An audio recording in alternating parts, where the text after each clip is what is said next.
Ces petits craquements qui font toute la différence. Le vinyle, Vincent baigne dedans. Il a ouvert boutique il y a près de 5 ans. Disquaire indépendant, un commerce où l'échange est roi.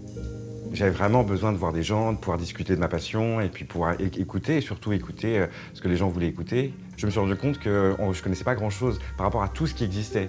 Donc chaque moment avec un client, c'est un moment d'échange où j'apprends.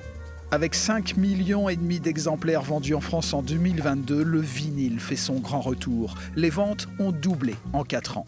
Je crois qu'on s'est rendu compte que le vinyle, c'était quand même bien mieux. Peut-être tout simplement parce que l'objet est joli, parce qu'il sonne mieux et parce qu'il y a peu de pertes en fait.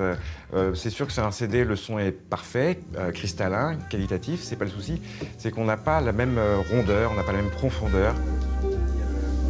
Quand on prend un vinyle, d'abord on regarde, on l'observe, on l'admire, ensuite on sort de sa pochette, on le pose sur la platine et vraiment c'est un moment d'écoute à part.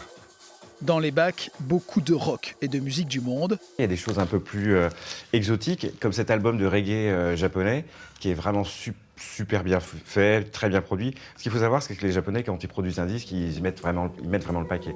Et puis l'actualité culturelle de la ville l'inspire. À quelques jours de la Biennale du son et de la masterclass de Jean-Michel Jarre, Vincent a préparé ses exemplaires d'Equinox et Oxygène, album culte.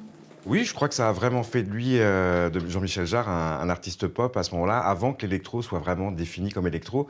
Mais comme il était très avant-gardiste, ouais, c'est vraiment un très très bon album.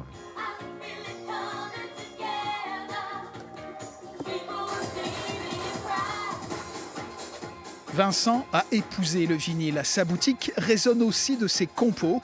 DJ professionnel, il nourrit ses mix de toutes ses trouvailles. On peut être commerçant, artiste et pêcheur de perles.